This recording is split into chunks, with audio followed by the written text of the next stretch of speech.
I'm Joe Fishel. I have been in clinical engineering since 1978. 6 years ago, I went to work for Sutter Health, and my boss says, Joe, I need somebody to handle the cybersecurity. And I'm like, and he says, I want you to interface with the IT department. And I'm like, okay. Some of us, having to deal with the IT, they know it all, according to them.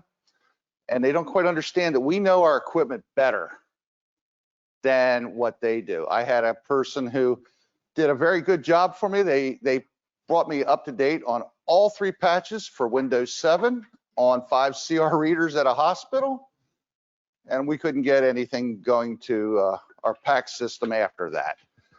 And $4,800 a piece to reload that software, we finally got it back up.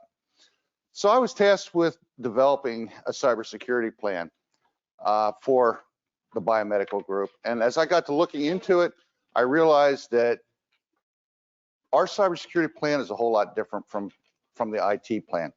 And I'm going to cover a lot of the differences in here. Last week, the FBI reported that 95% of the cybersecurity hacks at hospitals is coming through the medical equipment. Another survey asked the CEOs and CFOs and basically the C-suite of hospitals, what are your top 3 concerns? Cybersecurity, cash flow, and dealing with Medicaid, Medicare. And it's like, whoa, why is it so high? And really what it is the fact that the CEOs and CFOs really aren't knowledgeable. They know what a hack does, they know what cybersecurity, interventions are, but they don't quite understand how to deal with it. And they're depending on the IT department. But since it's the biomedical equipment that's being hacked, we need to address that. So these are some quotes that I've known over the years. If you fail to plan, you're planning to fail. That was by Benjamin Franklin. Everybody thinks that it was one of the British leaders that came up with that during World War II, but it wasn't. It was actually Ben Franklin. He copied it.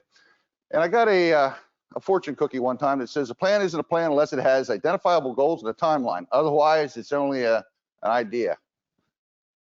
And there's a lot of people that have that kind of a plan. So why you need a cybersecurity plan? It provides guidance or direction for procurement of new equipment requirements, identifies procedures should an attack take place and what needs to be followed.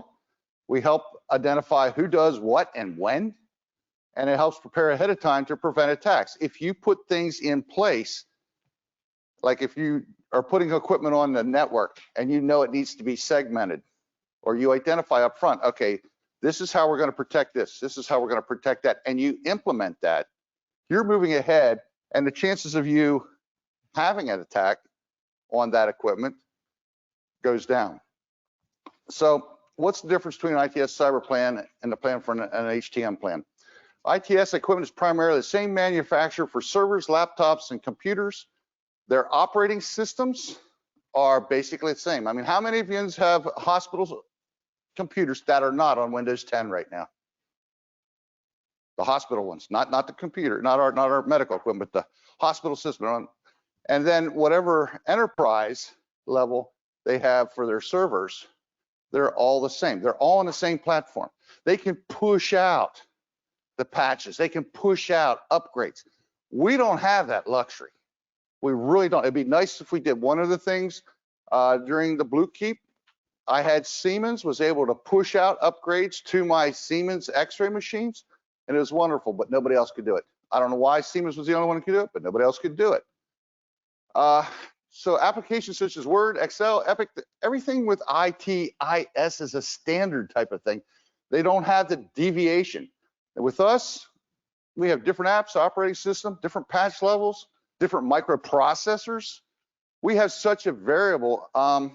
At Sutter, I had 27,000 different models of equipment. Not all of it was on the network. Some of it was, some of it wasn't. The stuff that was on the network had about 20,000 devices that were on the network. So here's the components of a cybersecurity plan. And I use the NIST framework.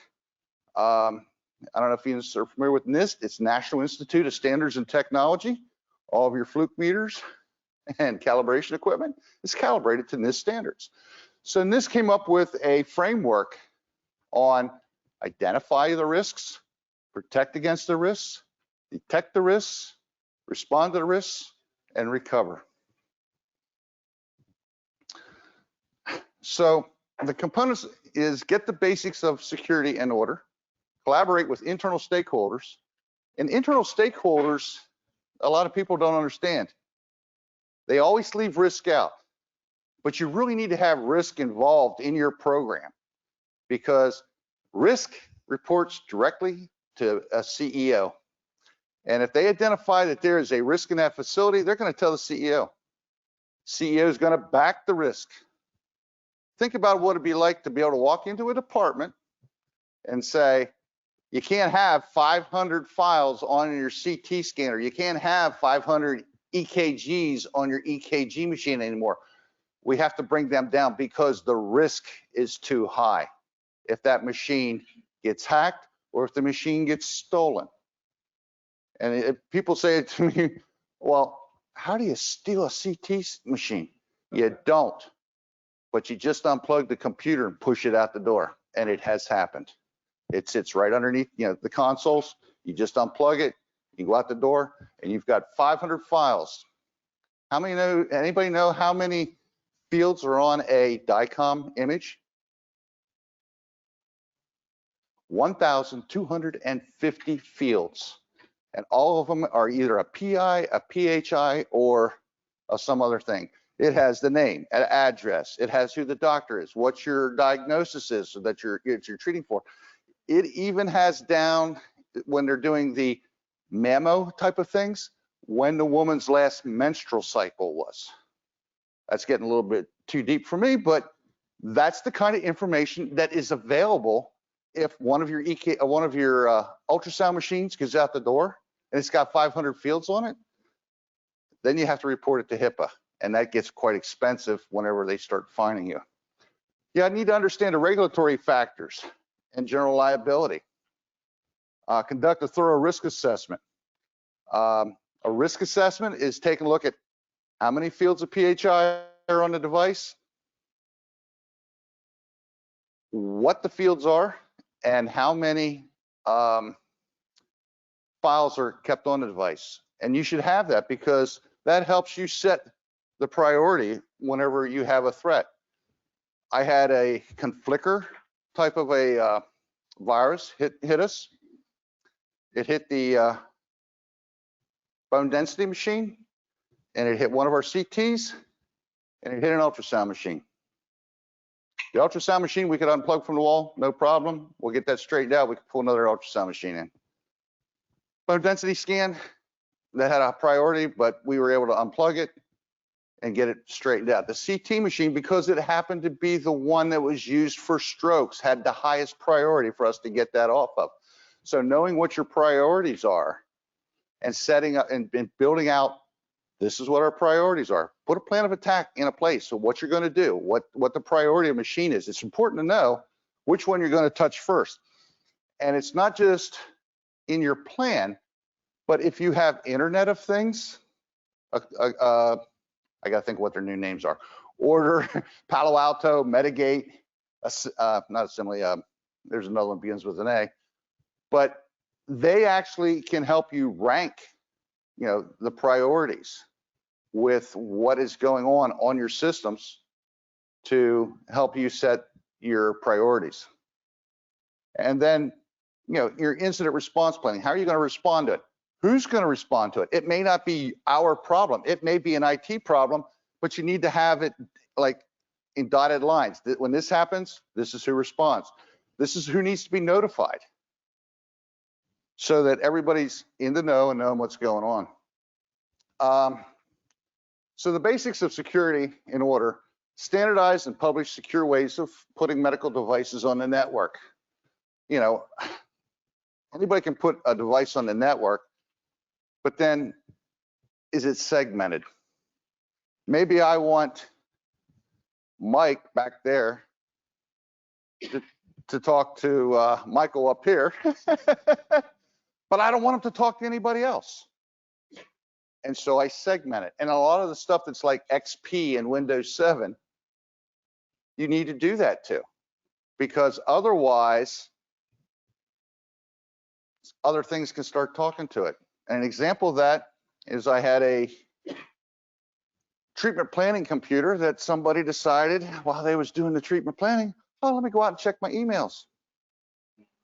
They went out and checked their emails, they clicked the link on the email, then they clicked another link, and all of a sudden I'm getting a phone call. Hey, Joe, we got somebody down in treatment planning that now has pulled down a virus and it's trying to look at everything we got.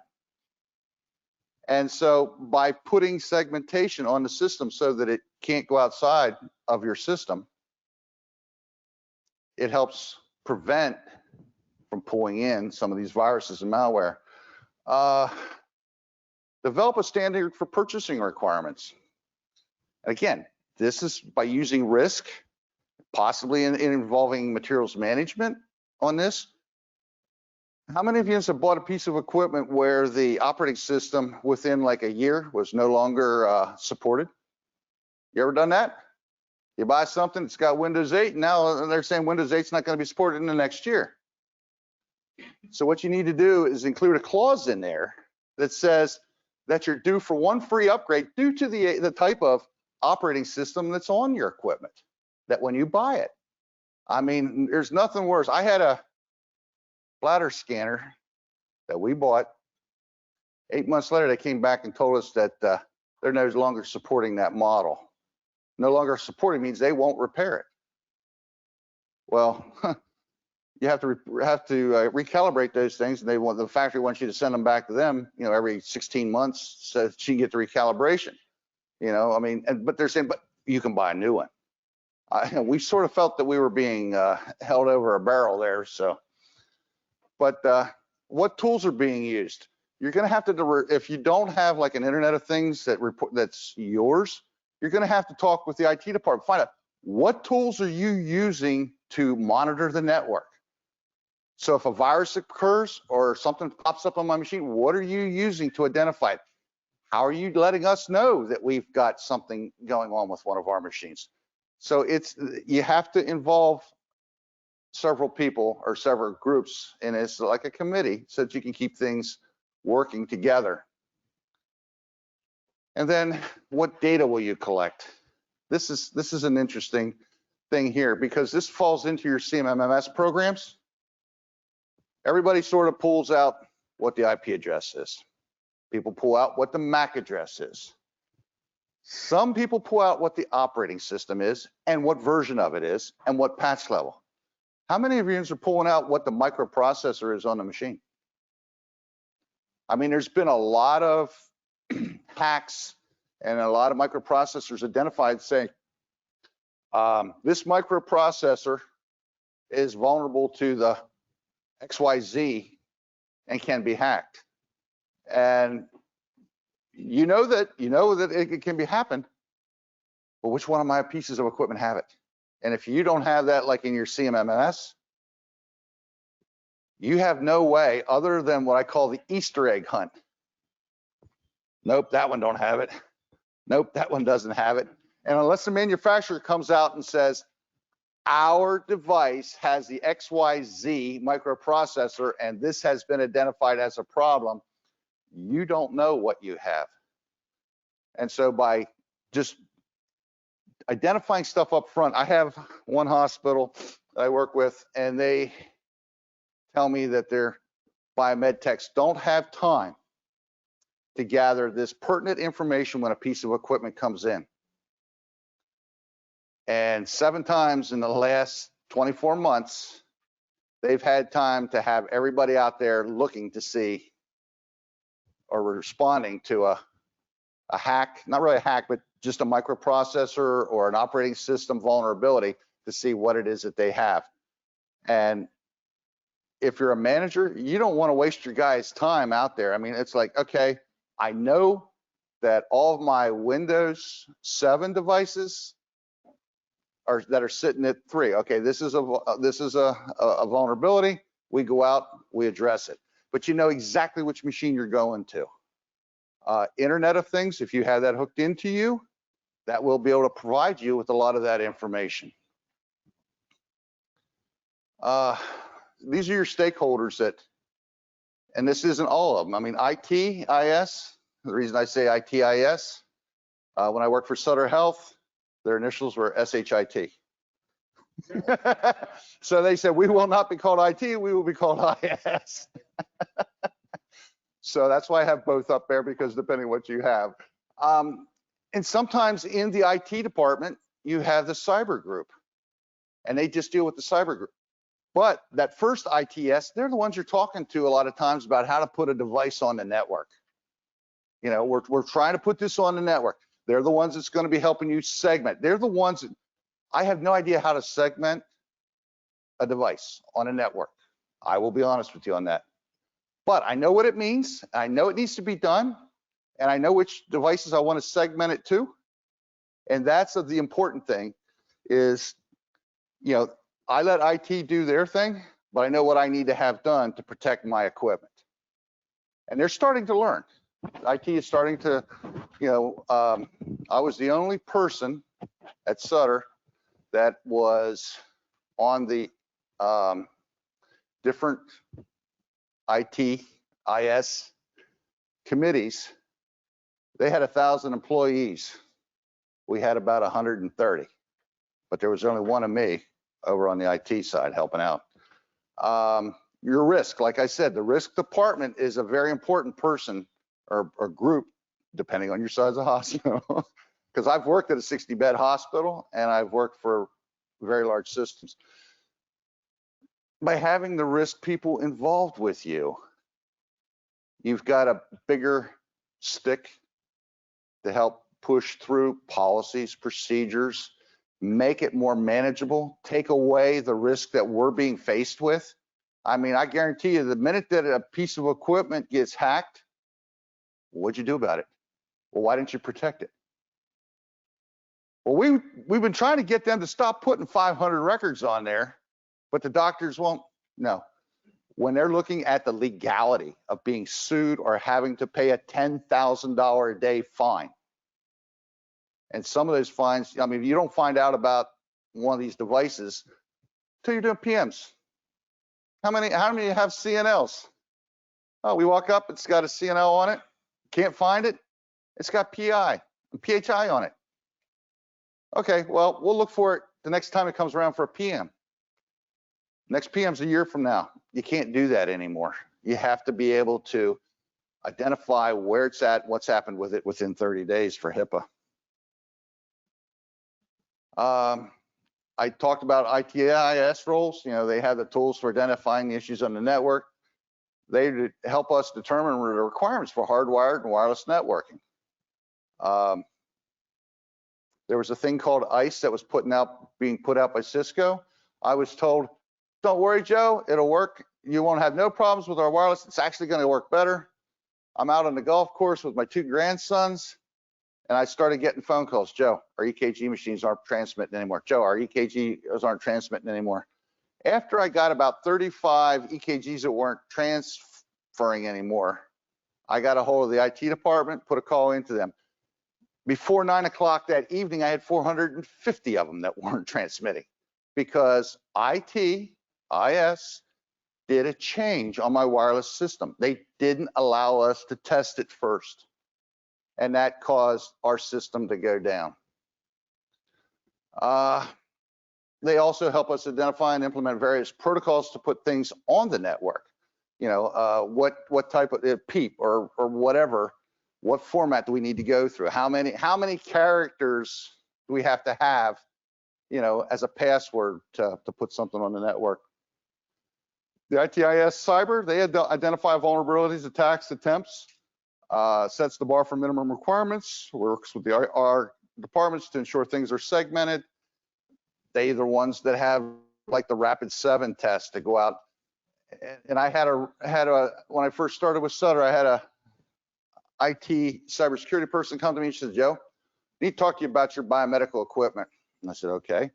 We got 500,000 devices on the network that uses password 123 or some derivative, very simple type of, the word password, uppercase or lowercase or mixed case, and it's all medical equipment. Well, that was amazing to me because we only had 120,000 devices in the total inventory at that time, but they had 500,000 medical devices that they identified. Well, we got to looking at it. What we found out, it was their printers, their barcode scanners. They don't necessarily know what a medical device is. So it's really important for us to identify what our medical devices are. Talk with risk. Whenever you have a breach, or if you're missing a piece of equipment, risk is one of the first people you need to notify because they will take whatever mitigating responses that they got to do with all the outlying authorities to take care of stuff. We're the subject matter experts. We own the plan. Putting devices on the network, patching, identifying new equipment for purchase, that's all up to us. We do that. Legal, if a vulnerability occurs, they're going to be involved. They're going to be trying to settle and figure out who got hacked, and they'll be working with risk to figure out what the vulnerability really is, and eventually they'll be in court settling if somebody actually loses a lot of money or really gets hacked really bad. So you need to work within a framework. There's a lot of different frameworks out there. You compare what I try to do when I'm creating this. How many of you have a MEMP plan or have created a MEMP plan, medical equipment maintenance plan? So when I'm creating a medical equipment maintenance plan, I took the Joint Commission standards on an Excel spreadsheet and put them down. Then I went through and said, oh, we need to have a complete inventory of our medical equipment. Okay, we can find that in our CMMS. So I put a little, it's in our database. And I went down through and I was able to create a crosswalk for all of my Joint Commission standards. This is the standard, this is how we're meeting it. The NIST framework can be done the same way. You need to have a inventory of all your devices, all your medical devices that are on the network. Well, I've got all my medical devices, but if I have a field in there that says it's on the network, oh, I meet the criteria. I mean, why create a new wheel when we've got all these policies and procedures? And so what your plan needs to do is pull it all in so that you have it in one place of what it is when a medical device, something occurs, you have that ability to be able to address it. The other thing is I use the crosswalk to determine the level of compliance. I'll go green, yellow, orange, and red. So we've got the medical devices identified. If I don't have that, the field that they're on the network, okay, that's probably a yellow. And then I put a comment down there that it's, we just need to add a field and then we'll meet the criteria. And by going down and doing this on every one of those steps, you're able to sort of build yourself a dashboard to figure out, oh, I got these red ones here. I need to address those. The ones in the green, you're good. But it gives you an idea of what you need to address yourself on. Threat intelligence. You have to know what the threats are to identify your vulnerabilities. Manufacturers, FDA, the FBI. There's a lot of people that send out what the threats are, and you somehow have to be on their mailing list, and you have to go out and identify. So, and if you have an Internet of Things, a lot of them, I know CloudPost, well, actually it's Order now, and Palo Alto and Medigate, they already are doing that, and then they're coming back, they're already identifying it, searching your equipment and telling you that you've got, these issues. If you have it tied into your CMMS, it can actually generate work orders for your guys. So if a guy is a CT repairman and he's a GE and it's an 8800, it's an old one, and it's got a certain vulnerability to it that gets flagged and identified, the work order can go to that person, that's responsible for that machine, automatically it gets generated.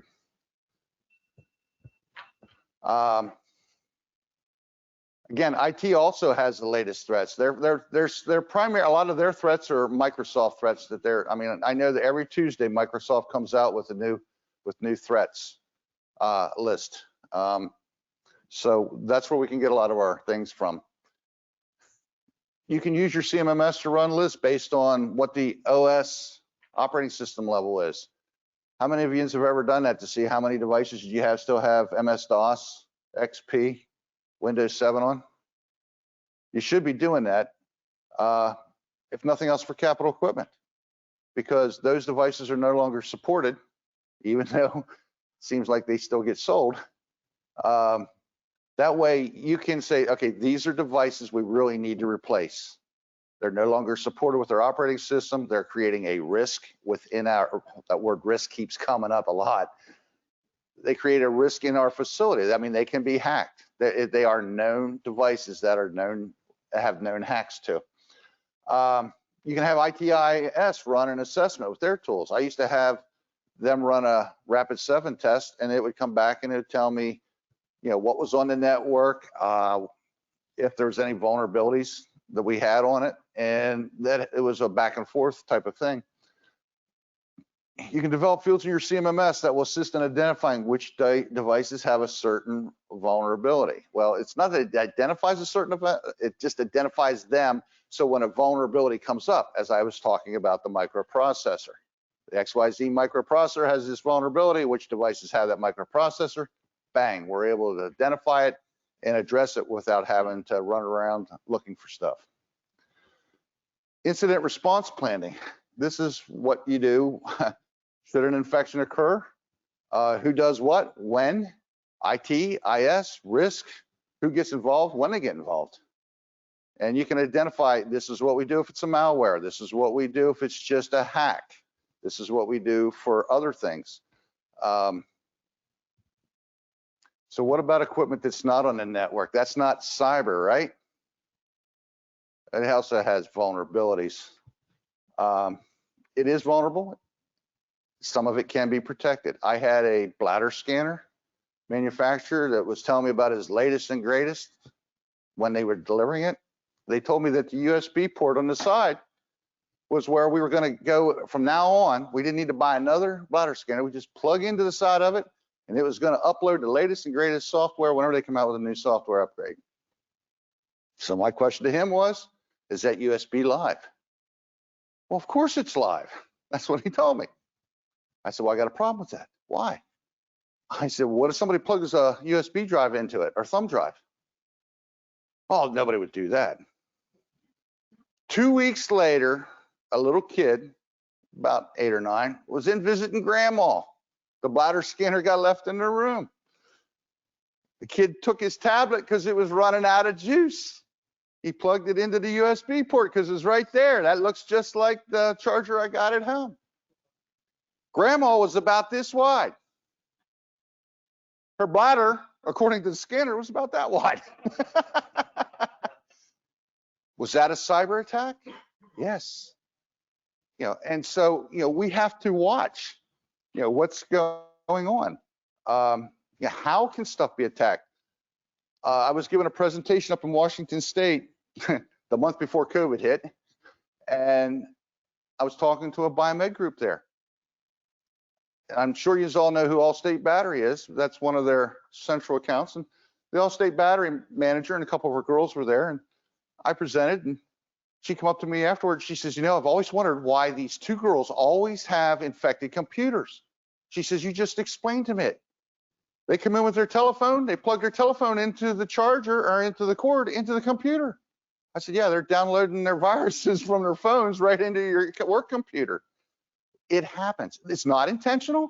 It's not, malicious. It happens. And that is, we have to look, and then also, can stuff be patched?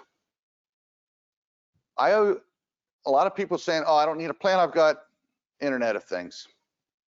Well, Internet of Things only covers when it monitors your system. It does a very good job of it. I helped CloudPost develop their program. Also helped Palo Alto develop theirs back in the early days. Early days, 4 years ago. That's how long these things have been out. Only 4 years has the Internet of Things actually been in place. But it's not an application. It is an application. It's not a plan. You know, it can help enhance your plan, but it's not a plan in itself. Like I said earlier, they can be linked to the CMMS programs and then create work orders for you. And they can automatically update your CMS or for OS, IP address, manufacturer, model, serial number on the newer equipment. The older equipment didn't have fields for that, but the newer equipment coming out, they're adding more in the header that the Internet of Things can read, which is helping us out because I don't know if you've ever had anybody, but whenever they're going in for the MAC address, I've had a couple guys fat finger the MAC address. And we can't find that device on the network, but we got this other thing on the network that we can't identify because it's got a different MAC address. So how to use a plan to set rules. You know, I talked earlier about the limiting the number of files retained on your devices. Rules about going out to social media from medical devices. IT can actually, if they want to, can block websites. And sometimes we have to have that done. One of the hospitals I worked at, on the guest net, I had Internet of Things, and they went out and took a look at it, and they said, Joe, you've got 16 websites out there that people are talking to that are known malware sites. And the last thing I needed in that hospital was for somebody to take a jumper cord accidentally and go from the guest net over to the hospital net. And all of a sudden, you've got major malware. So you got to look at some of these rules. What's happening on the network? Who's on the network? Who's trying to come in on your network? I had some people that thought the greatest thing would be to bring the Xboxes and the GameCubes into the hospital so that the kids that were in pediatrics could talk to their brothers and sisters at home and play. It sounds good. The problem is, I said, let's just start up a GameCube once and thing. We had 4 different pedophile sites that found that GameCube that we put on the network and were trying to communicate it. I don't want to put somebody's child at that kind of a risk. That was all I needed to prove to them that's a bad idea. Again, attaching personal devices to medical equipment. Most of us have rules on it, but it's mostly attaching personal devices to the hospital equipment. And people don't see the medical device as a piece of hospital, you know, like it's ITIS owned. They look at it as if, well, this is my CT scanner. Okay. So we have attacks coming in external over the network, thumb drives, laptops of service providers. How many have had a service provider come in, put their laptop on a piece of equipment, and all of a sudden it's full loaded with viruses? Anybody ever had that happen?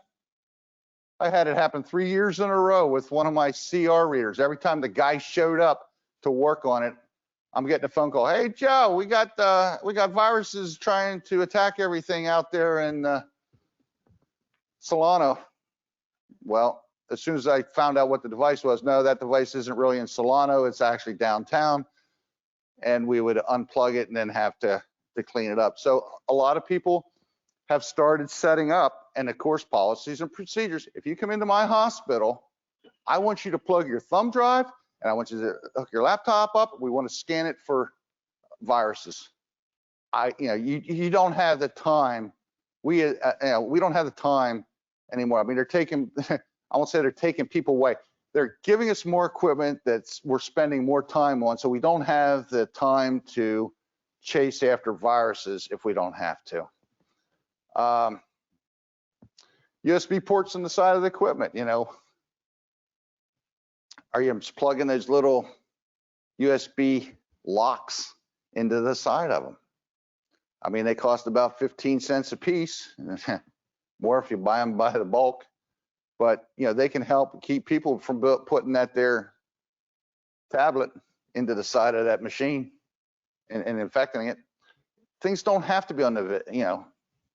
And I talked with you and told you about that. What are you trying to protect? Medical devices for operability. You're trying to block from the stealing of PHI and PI and losing control of the equipment. You don't want to do that. You don't ever want to have somebody being able to control your equipment. The loss of data triggers a process that risk runs. Amount of data loss can generate a fine. And this bottom one is bad public relations. No CEO wants to have to go and talk to any of the public media to say, we had a hack and 100,000 records, you know, were accessed. How many, I mean, would you want your stuff accessed? Joint Commission and amendment plan, you know, I talked with how I had built the thing back and forth, similar to a amendment plan, and it works out. So you need to pick a standard to follow, identify your stakeholders who you want to have involved in it, identify various policies and procedures currently in place with stakeholders. Talk to risk. What do you have if what do you have as policies and procedures if a cybersecurity attack occurs? What is it that you do? What is it you're required to do? And then ask them, how can I fit into giving you information or assisting you? They would be very happy to hear from us. But I mean, the only time most biomeds are talking to risk is when somebody gets over-infused with an IV pump or over-radiated by a piece of X-ray equipment. It's always after the fact. And we need to start talking to them before so that they understand we're a partner. We're not a resource to just give them, you know, data before they go to a courtroom. So there are a lot of standards out there that you can follow. And some of them are different things. The ISO 2700, you know, is used by the payment card industry. HIPAA, you know, we have to follow that anyways. FINRA, that's the standard banks follow. GDPR is European Standard for General Data Protection. NIST is the National Institute of Standards and Technology, and this is a standard that the federal government follows. So CMMS, which is Medicaid and Medicare, if you're doing that and you are using the NIST standards, that is in your favor should you get hacked, you know, through a CMMS account. In other words, if you were following what it is that they said, hey, I did everything that they said that we were supposed to do. I had a group that came in, they charged a customer $1 million to write a policy and procedure plan for cybersecurity. And I asked them, what standard are you using? Oh, it's your standard, Joe. I said, I don't have a standard. Oh yeah, it's your standard. I'm like, no, it's not my standard. I don't have a standard for cybersecurity. You're supposed to be developing a cyber and security plan for us.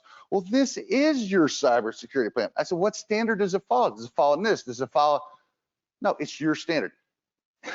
I didn't want to go in front of a court and say, well, it's our standard. Well, what standard do you follow? Yeah, I mean, you can understand, you know, you're trying to protect yourself, you're trying to protect the hospital, you're trying to protect your department by doing things the right way. So if you go out to the NIST framework website, you will see this. So physical devices and systems within the organization are inventoried. These are references that you can follow. Those are other standards if you want to find out a little bit more of the background on it. Then I create another thing is the in-home or in-house policy or procedure. What are we already doing? Why create the wheel? You know, so, you know, the inventory is located in CMS and it's identified as to what is on the network. If I want to give it a rating, remember I talked about the green, the yellow, the red. So you can see the top two, they didn't come out too good here, but they are in the green. We're meeting that criteria all the way. Organizational communication and data flows are mapped. Haven't done that yet, so that's in the red. All that is this is how when something occurs, we map out the thing. So I know what I need to focus on. Yellow means I have something there. So here we have external information systems or catalog. Okay, 50% are identified in the process of developing that with IT. And this is just an example of what you can do to start it. This is the building of that crosswalk. This is what the requirement is. Over there's what we're doing, and this is where we're setting at. And the thing is, if you start this and you only do it, let's say you set a goal, I want to try and knock off 2 of these a week, or I want to improve 2 of these a week. I think there's 105 total requirements. So here's the scorecard definition that a lot of people are using. Green is 100%, yellow is 80%. This is supposed to be an orange, and this is a red, but orange, there's something there. We got a policy, but it doesn't quite meet what we're trying to do. So this is what we're trying to do. These are additional standards. This is some other standards that are on the NIST framework. You can see what they're doing or what they're asking for. This is that column 1. I just made it a little bit bigger there so that you can sort of see it. So that crossover is real important. I had 25 hospitals, 25 ambulatory surgery centers, and 650 clinics. I created my MEMP plan by going, here's the Joint Commission standards, here's my crossover. Even on things like the dialysis water test records. Well, we didn't take care of dialysis water records. That was Fresenius was in the hospital, and the records were kept down there. So for my crosswalk, I put the statement in there that the water records were maintained by Fresenius and could be found down in the dialysis department. So what that did, it gave me an answer for the Joint Commission. When we went through all of those places, we only had 3 hospitals that got hit with a Joint Commission. And our problem there was the, what do you call them? The power strips. And that was because 3 of our hospitals had union facilities people at, and they refused to do them. They said it was Biomed's responsibility. Unbeknownst to the managers, the director of facilities and the manager of clinical engineering didn't know that the decision had been made by these facility engineers that were union that they weren't going to do them. We found out when Joint Commission came through. So you can list the category and then list the applicable current policy or procedure. For missing policies and procedures, insert the category for future development. Currently, NIST has approximately 108 standards. Cyber policy and procedure document, it will take time to create. It is a living document. I've got it, let's say I've got a document and now I get Internet of Things. I now need to incorporate that in. So I need to go back in and make the changes. Let's say risk now comes out with a new requirement. You need to change your MEMP plan. Joint Commission hasn't done this yet, but I got a feeling that not too far off, they're going to at least say, do you have a cybersecurity plan? They haven't put any requirements to it, but do you have a biomedical cybersecurity plan? I can see that coming because it's becoming such a large thing within our industry. CMMSs, if you have, the one thing I will say about a CMMS is it helps if you can add your own field. I won't say necessarily on the fly, but all of a sudden something comes up and you have to start identifying something. You know, I've had companies where I had to spend $10,000 to $50,000 just to add a field and incorporate it into reports.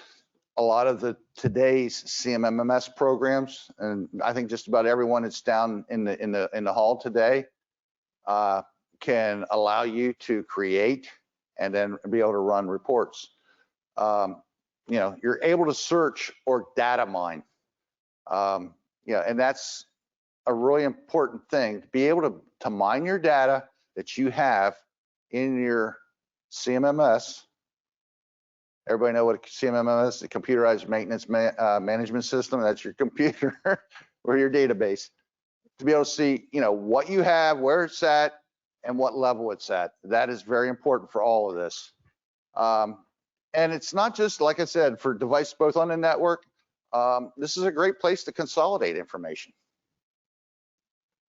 The drawbacks are you have to create fields, and populating them takes time, especially, you know, for old equipment, you got to go back sometimes. But if you have your technicians, and the technicians do it when I have that machine in front of me, I'm doing the PM. Let me just check to make sure that I've got accurate data and that I've got data that the fields are filled out. The one thing I would say is identifying information in fields up front before going back to collect on new equipment when it's coming through. People don't want to put this is required, and the text will do only what is required. That's human nature. And you know, if they take the time, you give them the time to say, look, I understand that this is used to be a 15-minute check-in. Now it's a half-hour check-in because I want you to put the MAC. I want you to put the IP address. I want you to put the operating system. And if it says it's got an Intel microprocessor there, put down that it's an Intel microprocessor. And if it's a Pentium, put that down.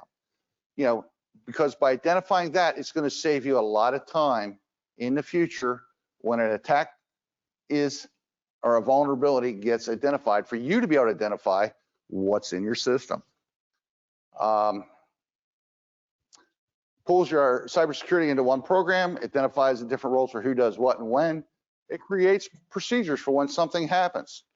Otherwise, you have a fire drill where nobody knows where to go or what to do.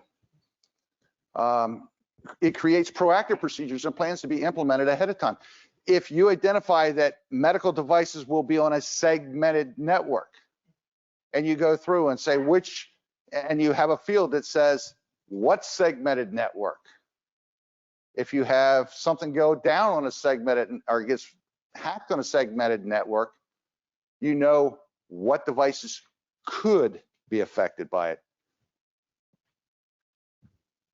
So this is the web link to NIST, to the framework thing. I mean, one of the things that I've always tried to do is, you know, I'm a working biomedical manager. I have faced, you know, a lot of the same things.